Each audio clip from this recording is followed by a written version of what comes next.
Cashflow Diary Podcast, episode 213. Welcome to yet another exciting episode of the Cashflow Diary Podcast, the podcast that teaches you insider tips, tactics, and strategies for creating leverage streams of cash flow into your life. Learn from top-performing entrepreneurs, business owners, investors, and thought leaders from across the globe as they share their secrets to success. Like what you learn on this and other Cashflow Diary podcast episodes?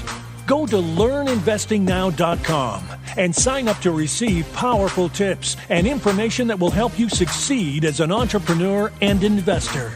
Now, here's your host, investor, entrepreneur, business owner, educator, speaker, author, and master facilitator of Robert Kiyosaki's cash flow game, Jay Massey.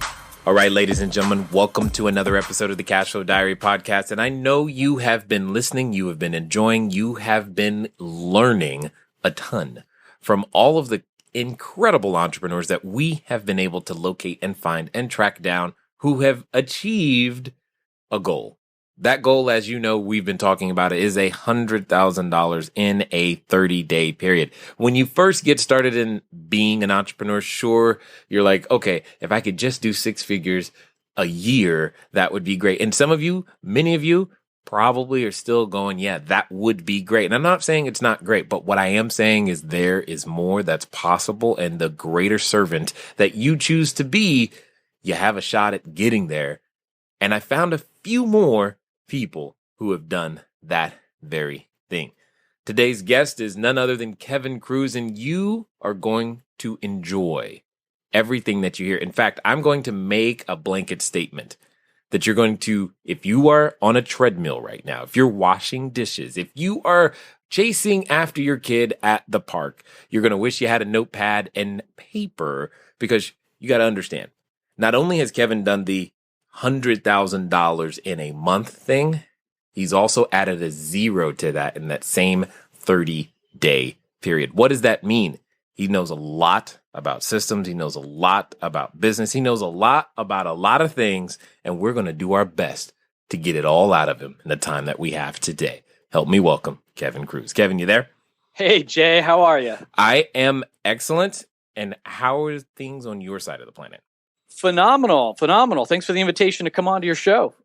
Thanks for being willing to share the information that makes it all work. So in this particular series, what I would love for you to do is that give us an understanding of your journey. By that, I mean, typically, I tend to look at entrepreneurs as a lot like superheroes, to be honest. And that simply means they have an origin story. Before you were doing, millions of dollars a month or even 100,000, you were you. And then I want to really understand some of those secrets that you know, and that we know that you know, and that we're waiting for you to tell us so that then we can know how to go out there and make it happen too.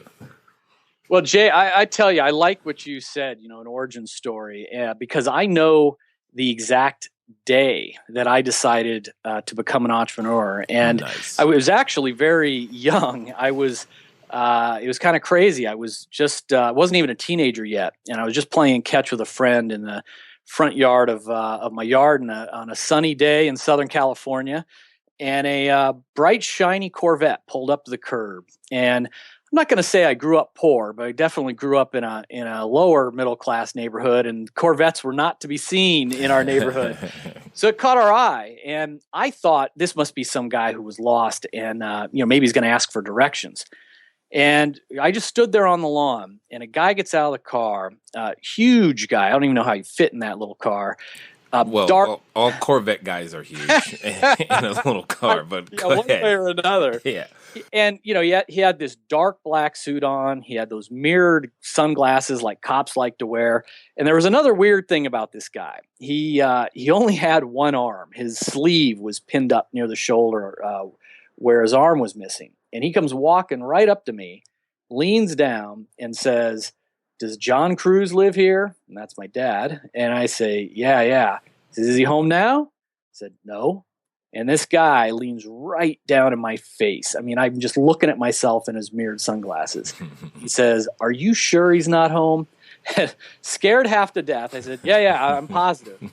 He gives me his card, says, "Tell your dad he has to call me." So that night, my dad comes home. He's sitting at the dining room table, just kind of staring down at a cup of coffee. And I tell him about the one-armed man that scared me half to death, show him the card. And my dad doesn't say a word. He just tosses the card down. And I say, "You going to call this guy?" He says, "Nope." He says, "Well, what does he want?" He says, "He wants money." And I said, "Well, aren't you scared?" And he said, "No, because there's nothing left for them to take." And what I didn't realize was, my father was an entrepreneur, and he had leveraged our house and everything he had to buy this company. And so when the company went under, the bill collectors came calling, and that's what this guy was doing, was looking for money. And that night I wrote, it turned out, we lost that house, a few months later. I had to left town. And I wrote in the little journal that I had way back then, I said, "I don't care what it takes, but when I grow up, I'm going to have a lot of money." And, today that sounds like a greedy thing, so money oriented. But I was just this, 11-year-old kid or whatever I was, writing down that I never wanted to have that one-armed man, come back and throw me out of my house again. And so I knew that I wanted to become an entrepreneur and to make money. And I was the first kid in my family to go to college. I worked my way out of college. So, I didn't have any money, didn't have any connections. And even though I started my first businesses right out of college, I failed miserably the first couple of times. But I kept at it and, slowly figured it out. And, I've been very fortunate, and they each got better and better. I would build them and sell them and start again. But that really is my origin story. I have to credit my own father's struggles and this visit from that mysterious stranger when I just made up my mind. There was one way or another, I was going to figure out how to do it. Yeah. And I can hear that. And I like the determination, the mindset was I would say your mind was set on a particular outcome, even though you didn't understand all of the twists and turns that you would take on the journey. Exactly. So, which brings up an interesting question. Especially for the entrepreneur listening right now who, they would like to get to the, 100,000 in a month, but they would like to just first have any business whatsoever. When you think of starting something, it sounds as though your decision is more permanent more than it is circumstantial. By that, I mean, I see a lot of people, especially in the real estate world and other places, they start something and go, "Well, I'm going to see if this works." And that's their level of commitment. What do you think about that? Yeah, Jay, you bring up a really, really important point. And look, I fit exactly the theme of your show right now. I can remember being 18 years old. And again, now this is almost 30 years ago, back when 100 grand actually was worth a lot more than it was now. Right. But even back then, it was a lot of money. And not having come from money, my first goal, I thought if I could make 100 grand in a year, 6 figures in a year, I thought, wow, that's what I need to do. And then in the back of my mind, I thought, you know what? If I could have $1 million by age 30, then that's what I need to do. And looking back, I think it's good to have a goal, but being fixated on the money just for the sake of the money, there's better ways to do it. And the problem is exactly what you said. If I just have a goal, I'm going to make $100,000 a year, and then $100,000 a month, and then $100,000 in a day. And I tend to look for things that I think are going to work. Let me try flipping houses. Oh, that didn't work. Let me try multi-level marketing.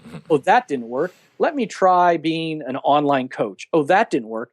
Instead, I think that it's good to have that goal and to be realistic about what you're trying to get out of it. But you've got to also pick it from a place of passion and realize that any of those items can work.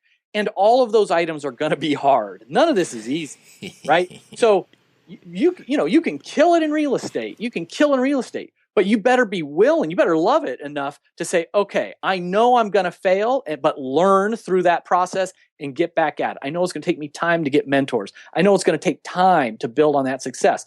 Whatever it is, consulting, coaching, etc. I think you need to have some passion for it and just assume you better buckle up. Because, hey, I hope everyone out there just kills it, in their very first attempt. But I think, like most things in life, playing a piano or whatever, it's going to take time to learn, and it can accelerate fast, but you just got to be ready to put in the work and to learn from the downs as well as enjoying the ups. Kevin, I was really, really hoping that people would continue listening to the entirety of this particular episode. But if you keep using words like fail, hard, and gonna take time, I don't know what's gonna happen here, but that's okay. That's okay. I agree with you 100%.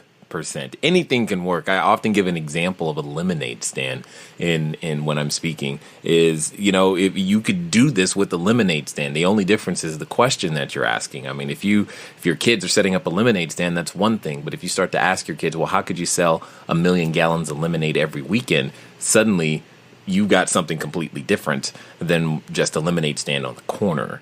And I like what you bring to the table in that respect. So what do you think's in the way of the entrepreneur to being able to take anything and make it do that, make it sing the way that you're talking about? Well, it's two levels. So one, there's just the domain knowledge. Again, if it's real estate, where do you get money from investors? How do you find the right properties? How do you structure deals? All that stuff can be learned. Again, it just means that people have to put the time in or invest in courses, books, whatever that is. I think separate from the specific domain knowledge that you're choosing to work in, there's a whole nother level of ninja wisdom that has to come in terms of just being productive and optimizing your time. And the story I like to tell, my own learning is, look, there was a time when I was 30, I did sell my first business for over $1 million. That business was doing over $1 million a year, but I was, spending over 100 hours a week just, believing like, oh, it's all about the hustle and I have to hustle and there'll be time to sleep, when I'm dead. All those little things that you hear about in the entrepreneur community.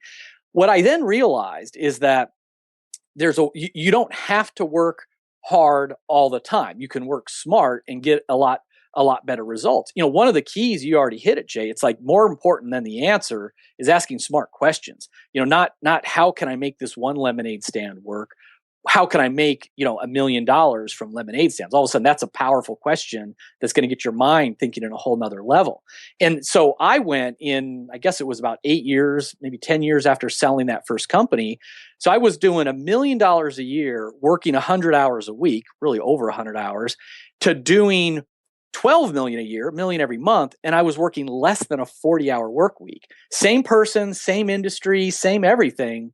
But I had just figured out certain habits, rituals, leverage points.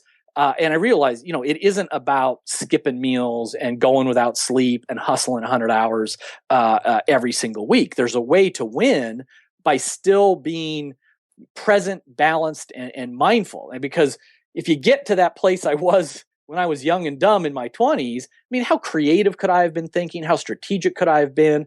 What were my relationships like, whether as a leader and a boss or whether, looking for an investor? I was so frazzled and tired all the time. What was I like to be around? So there's a smarter way to do things. And I think people do need to learn not just the domain knowledge, but like how to live a life of achievement and success and balance, no matter what domain you decide to work in. Yes, agreed 100%. The other day I did what I call the responsibility chart. I just mind mapped it out, and then I made it into a little PDF. I posted it inside one of our online communities, and just to show them the number of things that are under my purview, but how much of it I actually don't do on a day-to-day basis. And everybody was like, their brain exploded. So I want to hear from you. You've had the opportunity to interview billionaires, Olympic athletes, even Mark Cuban, etc.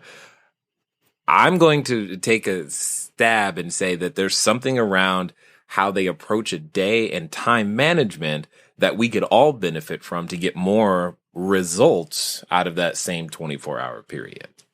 Yeah, thanks, Jay. Because that's when I sold the last business. I decided to spend a little more time with another one of my passions, which is writing. And the new book is all about this. How can you achieve extreme productivity without feeling so overworked and overwhelmed? And I didn't want it to be just based on, my own experience. I think I have some things to share. But exactly as you said, I got over 200 billionaires, self-made millionaires, entrepreneurs to tell me, what I always just asked an open-ended question because I didn't want to guide them. And I just said, give me your number one secret to extreme productivity, or what would be your advice to a fellow entrepreneur when it comes to time management?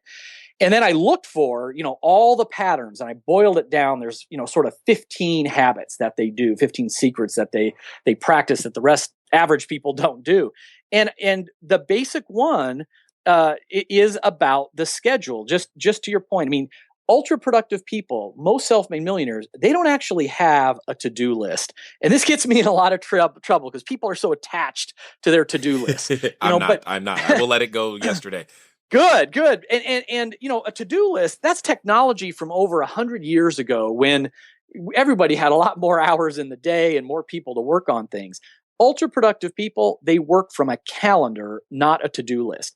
So they know exactly what their most important task is, their MIT each day. They schedule a block, usually in the morning, to work on it for 1 to 2 hours.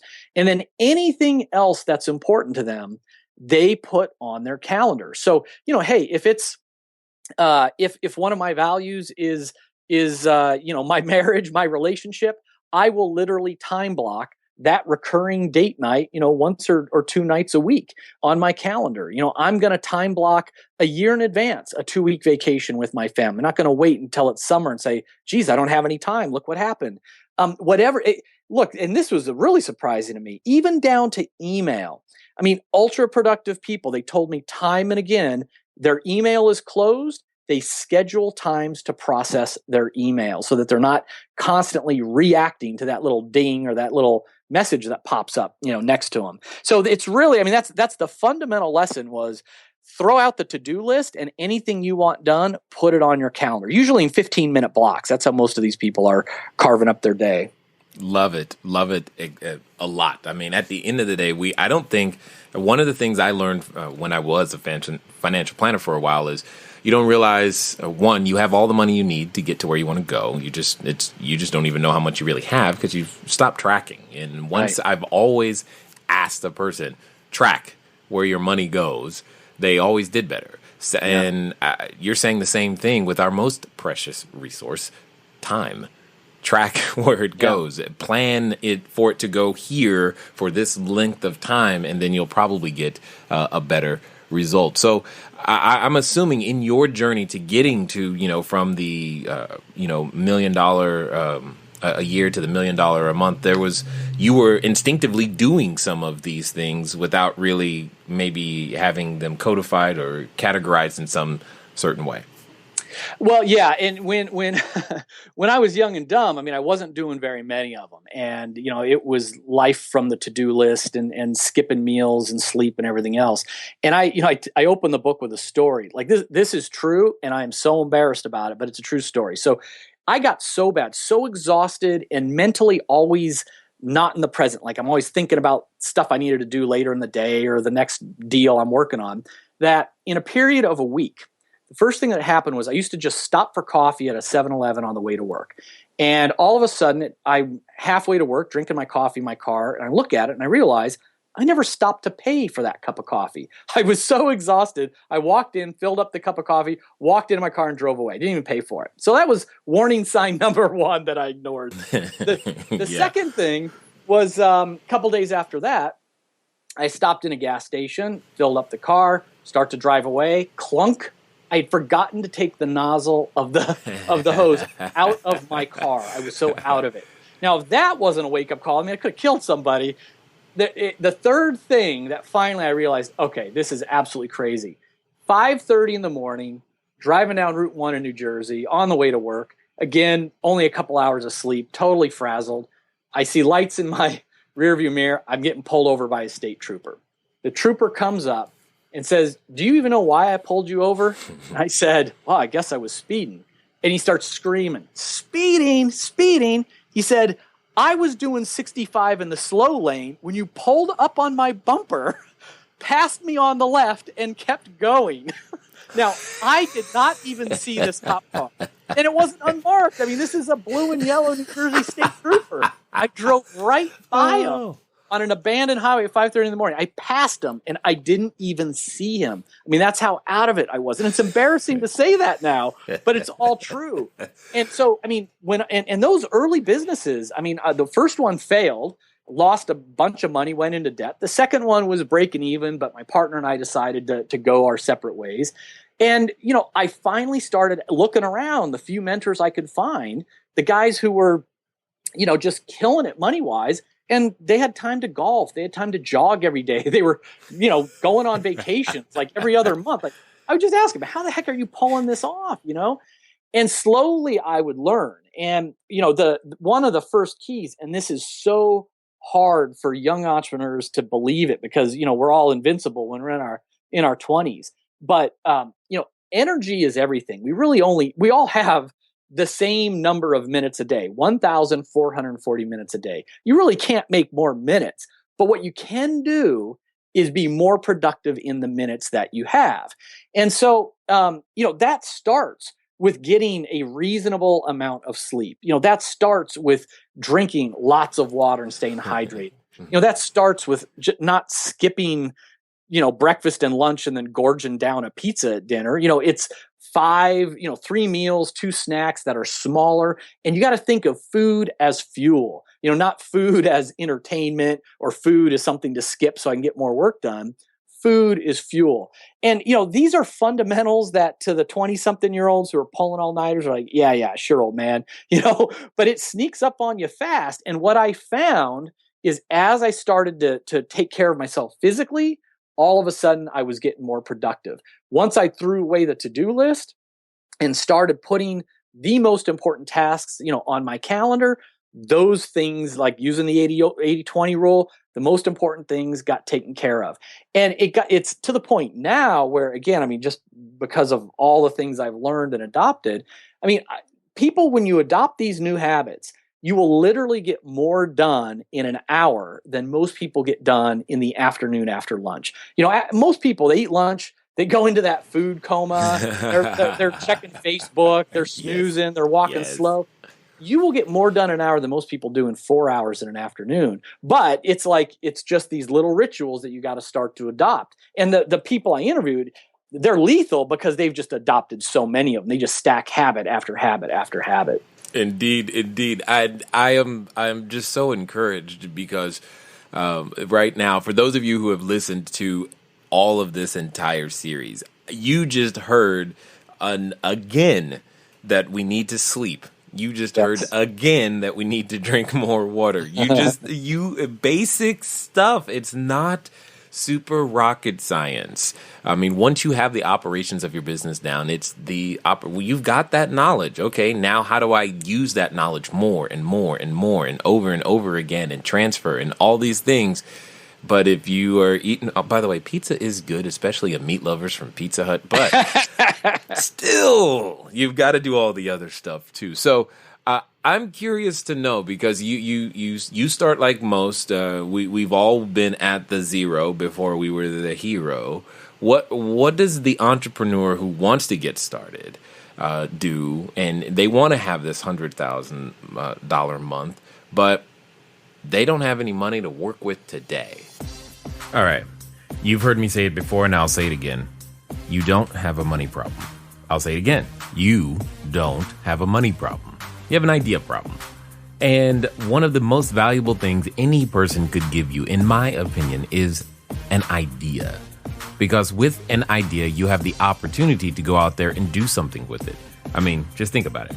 It wasn't that long ago, but it was an idea that maybe, just maybe, if I had a device and it was rectangular in shape and instead of just numbers 0 through 9, it had a screen and could surf the web and do all kinds of extra things. That was just an idea. I think that idea has done quite well. In fact, we call them smartphones. You're probably holding a device based upon that concept right now as you listen. And just ask yourself, how valuable was that idea?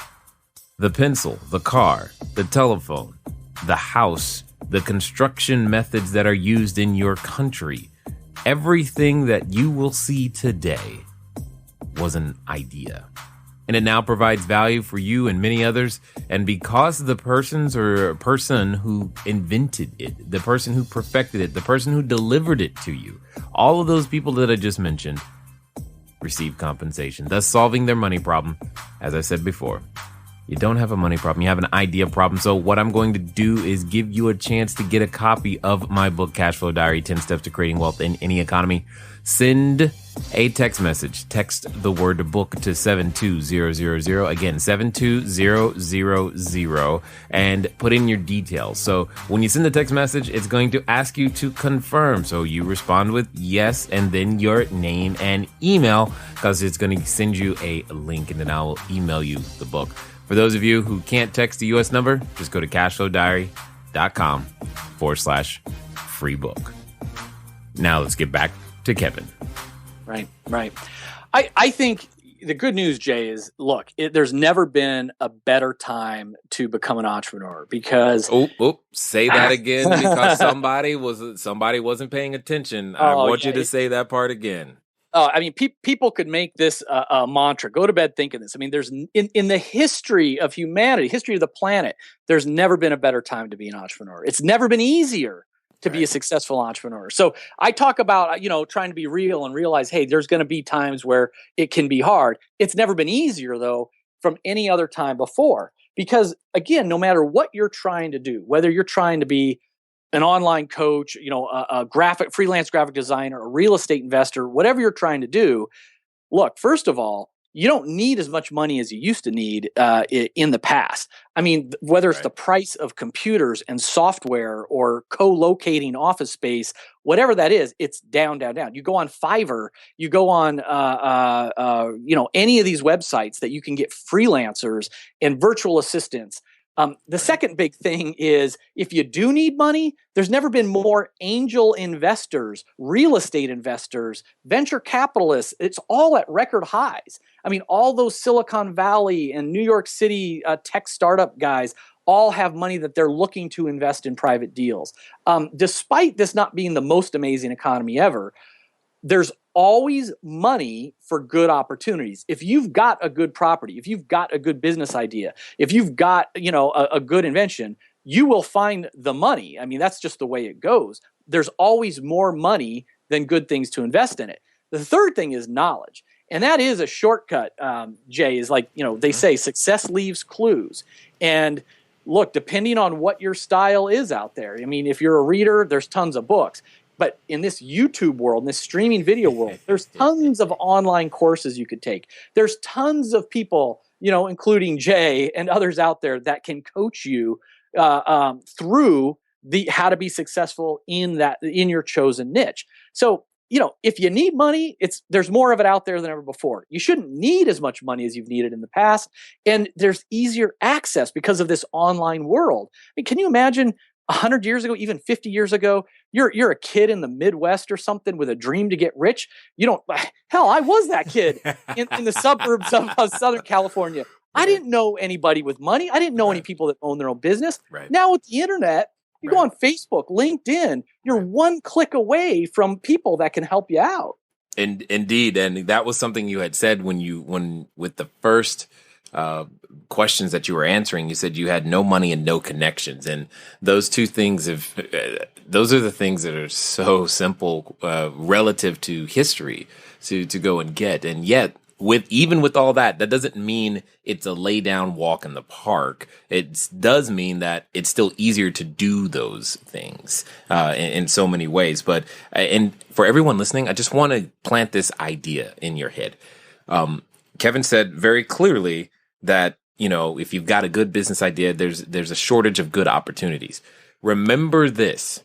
Somebody somewhere said the Chia Pet, Pet Rock, and Snuggie were all good opportunities, right? And you know them today because they got funded.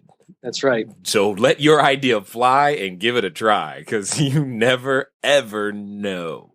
Now, with all of that being the case, Kevin, I mean, it can feel overwhelming, as you were saying. I mean, if I'm an entrepreneur, I like the phrase chief everything officer. I like that. I like that.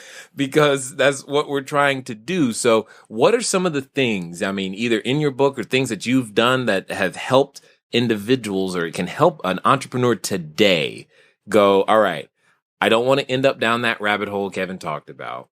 I want to build something, but this is how I should attack things in order to be able to handle all of my responsibilities. Yeah, I've never heard that chief everything officer, and I love that that phrase for the CEO. And so, Jay, you're right. Like, again, an entrepreneur, especially this day and age, it's simple, but we often are our own worst enemy because we try to do it all ourselves or control it all ourselves.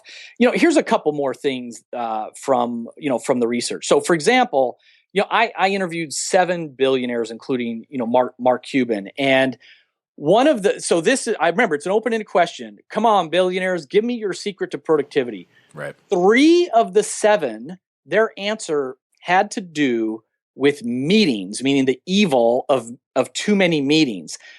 Mark Cuban literally said, never take meetings unless someone is writing a check, which is a typical, kind of a snarky Mark Cuban line. But what he's getting at, and I'm sure he doesn't mean like a one-on-one conversation with someone in his own company, but we will get meeting requests to death. Hey, let's have a cup of coffee and brainstorm. Hey, yep. Let's get together and explore. Right. Time is the most valuable asset, just like you said, Jay. So you need to stay out of those meetings, and realize, look, if 5 people are in that 1 hour meeting, that's not a 1 hour meeting, that's a 5 hour meeting.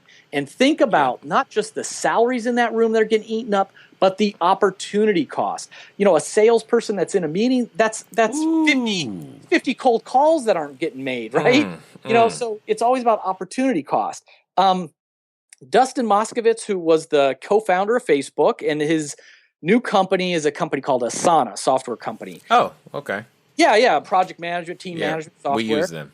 Oh, cool. Yeah, so Dustin said they've got what they call no meeting Wednesdays.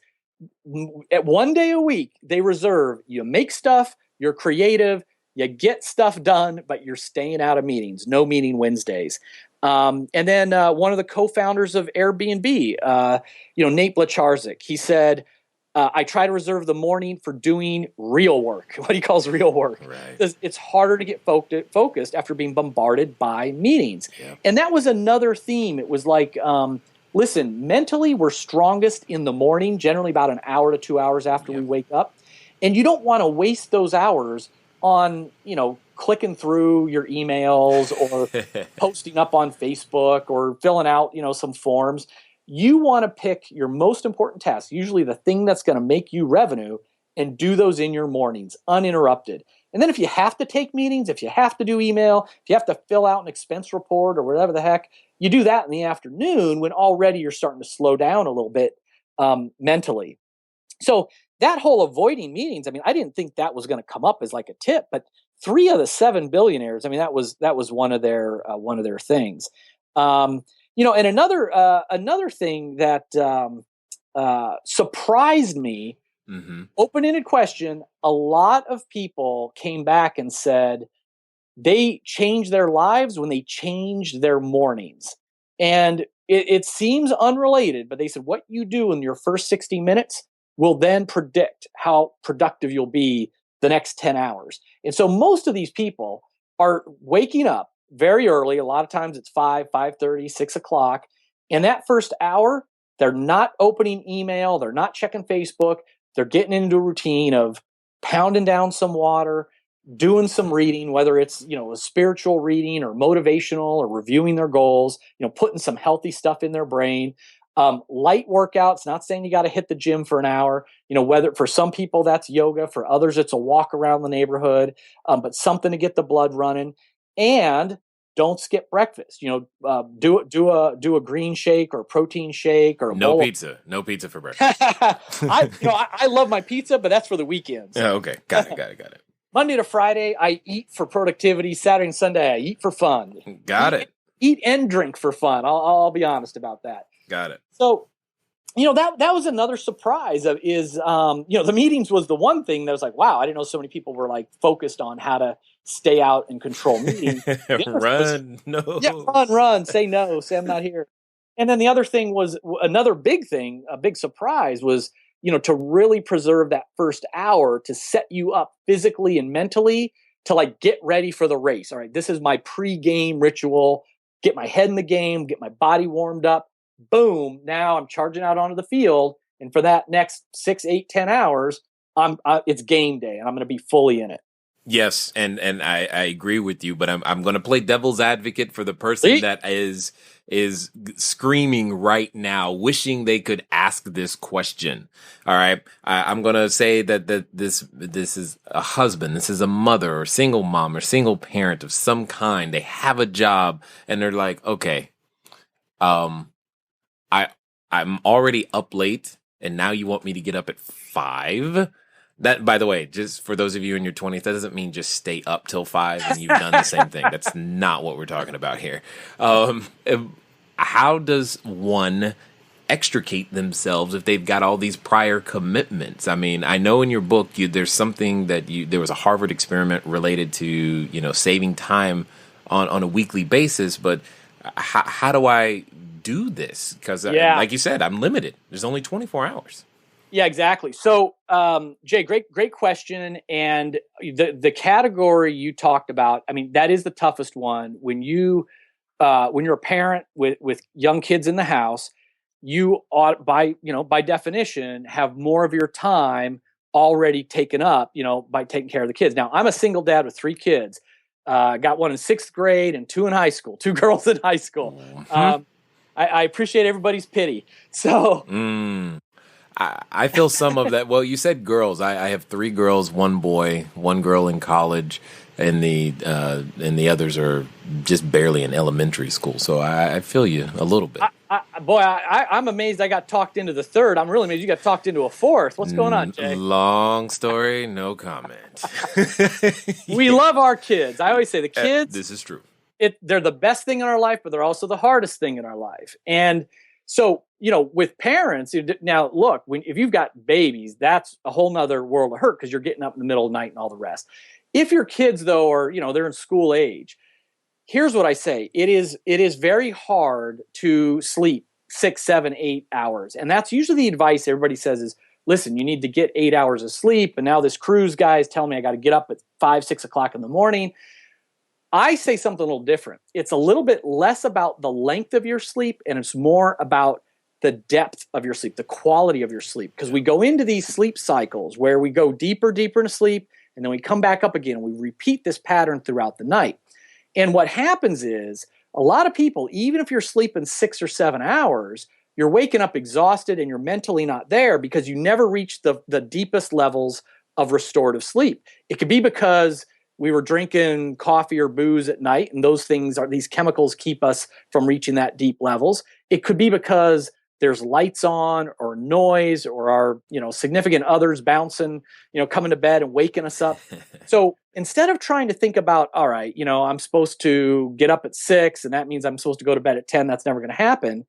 Try to get a better quality sleep with the hours you have. So even if you're staying up to midnight, I mean, I hope you could sleep to 6. That's a solid 6. But even if you're going to bed at midnight and waking up at 5, if you wear an eye mask, wear earplugs, do some things in your house to make sure people aren't waking you up once you are in bed, you're going to feel better with that quality 5 hours than interrupted 6 or 7.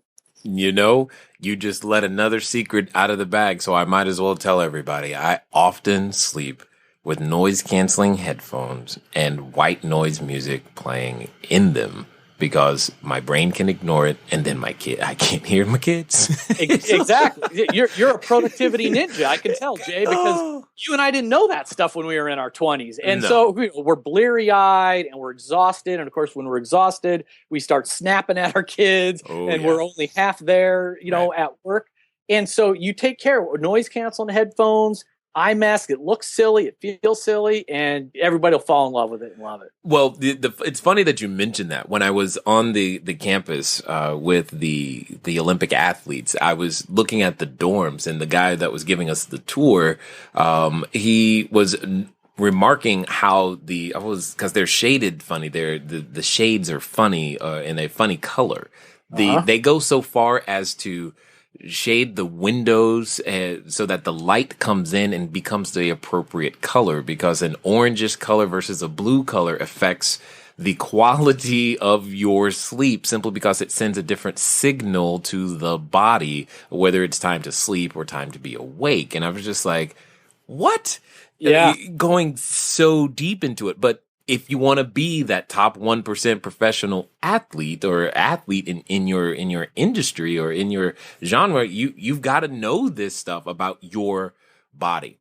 Go ahead. I was just going to say, just to build on that, Jay, is, these top 1%, they talk about a sleep sanctuary. And to you say they're using special things on the windows. They're putting plants in their bedrooms that, release more oxygen than other plants.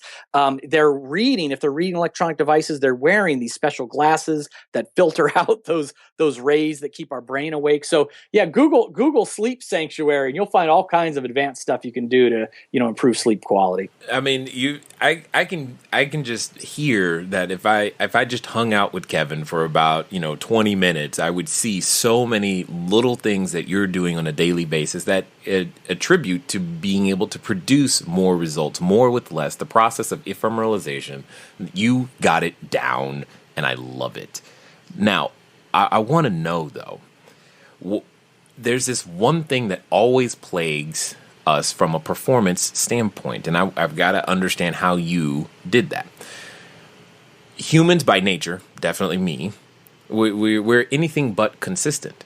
But consistency is what is required in order to be able to achieve at a high level. We have to show up the same way every day. And for those that do manage to obtain consistency, how do you not get bored? You're always going back and forth between the two. I still want to be productive. I want to hit this 6-figure month, but how do I make that happen?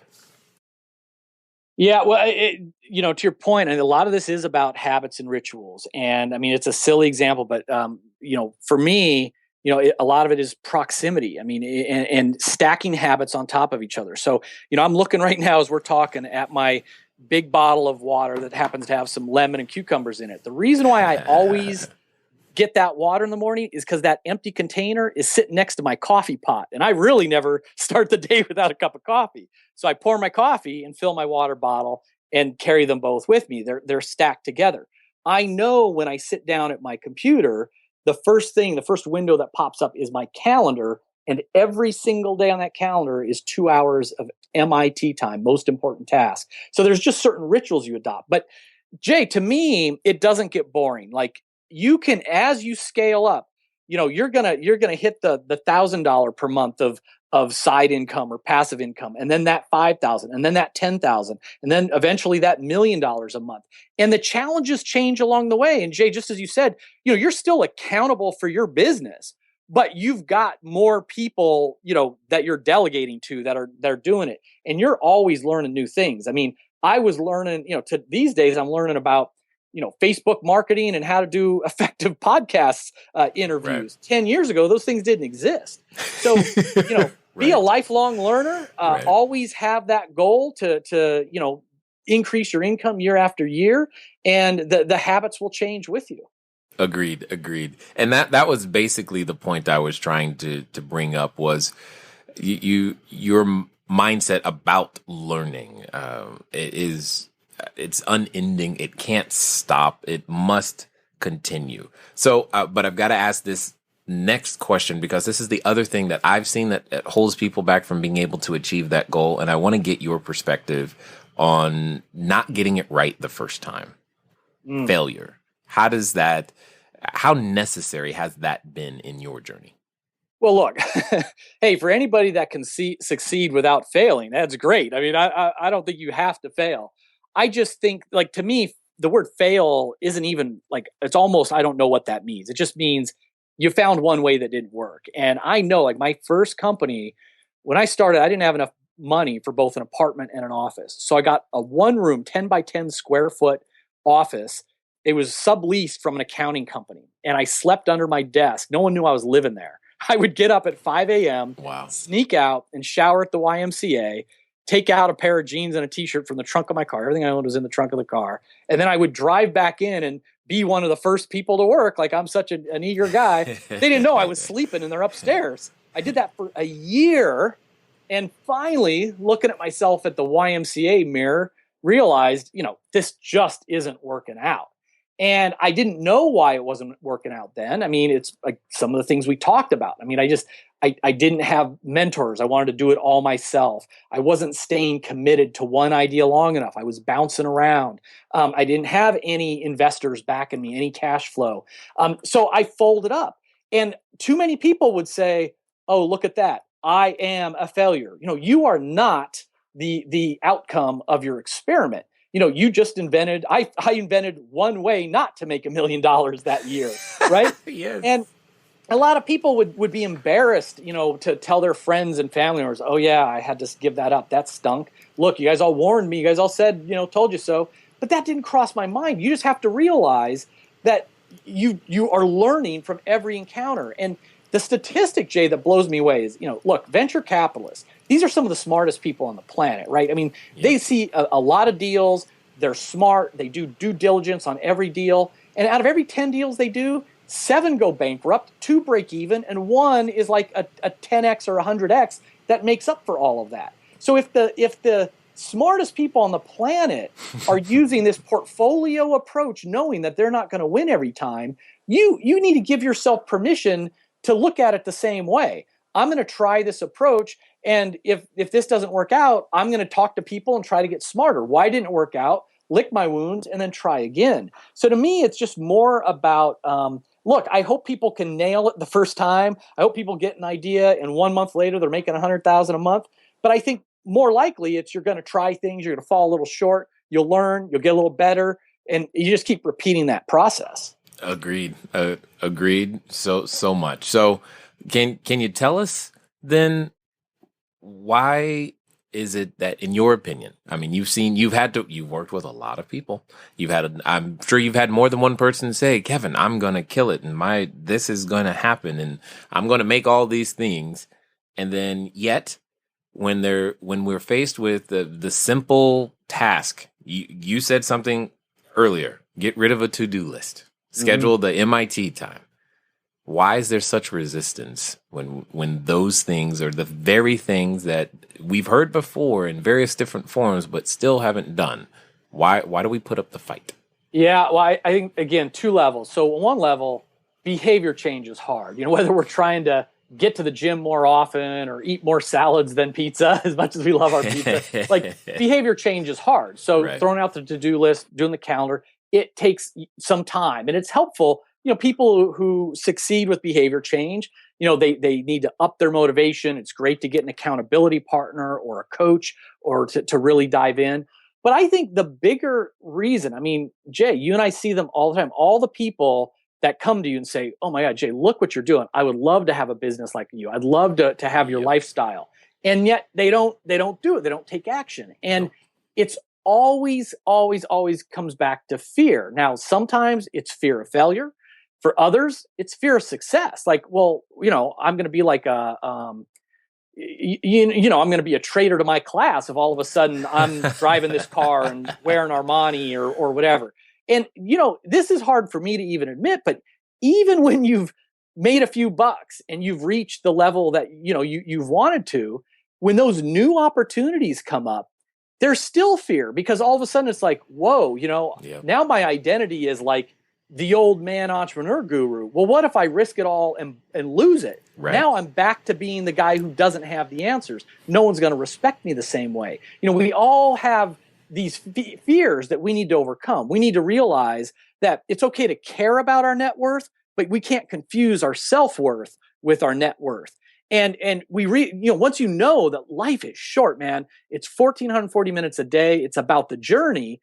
Then you just want to squeeze every ounce of life out and be like, I'm going to try this thing and I think it's going to work. But if it doesn't, I'm going to have fun. I'm going to be smarter. I'm going to meet cool people and I'm going to lick my wounds. I'm going to try it again. Being an entrepreneur is a lifestyle. It's a commitment. It's who I am. It's not the end result that I am. It's how I'm going to live my life. Excellent and well said. Now, I want to take a moment, though, because I'm sure there's a number of more things that people could. I mean, I feel like I could keep talking to you. I feel like, to some degree, I feel like I'm talking to myself. Brothers from another mother, Jay. Come on now. It's fine. It's just good, though. It's good. What I do, though, I want to give people an opportunity to be able to catch up with you, reach out, connect. Because I'm guessing if you wrote a book that has 15 secrets and we have barely scratched the surface on one of them, that they're going to want the other 14. So help us figure out how we can track you down, find out what you're up to, and most importantly, get those other secrets. Yeah, Jay, the easiest thing is, I love your show, what you're doing for everyone. So I set up this website for all of your listeners, a Cashflow Diary. It's 15timesecrets.com. They go to that website. They can sign up. I will mail them a physical copy of the book. It's like this 300-page book. It's a real deal. They're going to get 4 training videos on these extreme productivity secrets, and they can download a quick start action guide, including a template on how millionaires schedule their days. The only thing I ask is that they cover the shipping and handling on the book, but that's at 15timesecrets.com. Excellent. 15timesecrets.com. It's clear what it is that you guys want to do. Now, Kevin, before we go, I've got a question for you. And I love asking this question because you're going to speak to somebody and hopefully give them the excuse they're looking for to go out there and step into the greatness that they were born to be. Let's pretend for a second that, someone's standing in front of that superhero outfit store. They think, hey, I want to be this entrepreneur. I got to get dressed up. And they're like, I got to get my cape and my tights and my mask and I'm ready to go. But they have that voice in the back of their head. And I know, Kevin, you're familiar with this voice because you've heard it 1,001 times, probably even in the last week. But you've heard the voice. And it's that voice that sits in the back of the head that says things like, are you sure? Is this gonna work? And what if it doesn't? And then what if it does? And then, oh my God, all of those things that go through our heads. What would you say to that person right now if they were sitting in front of you? Jay, it's real easy. And you said we've been that person and we know those people. And I love the metaphor because entrepreneurs are our modern day superheroes. Entrepreneurs are the ones that are bringing social change, that are bringing advancement, through around the world. There's nothing this world needs more than entrepreneurs who are going to start and grow businesses. So the world needs you, and you are not getting any younger. Every day that slips by is a day you're never going to get back. And it isn't about guaranteed quick results. It's around being committed to being that superhero. Hey, Batman had bad days. We've all seen the movies. Spider-Man has off days, loses a fight every now and then. We've all seen the movies. We still need you. The time is ticking away. Just do it. Nice. I definitely want to say that I appreciate you taking the time to invest with us here at the Cashflow Diary. Thanks, Jay. All right, ladies and gentlemen, you know what time it is. It's time for you to move at the speed of instruction. What does that mean today? That means 15timesecrets.com. That's 15timesecrets.com. Go over there. You got to just pay the shipping. Please go pick it up. I promise you will get more in productivity back than the shipping will cost you. That's what you got to keep in your mind. What's the return on this investment? Hopefully your return from this particular episode has been immense, if not massive, and you're beginning to see similarities of what it's going to take for you to get to that $100,000 month. It's been fun talking to you guys today. I definitely look forward to talking to you soon. Until next time.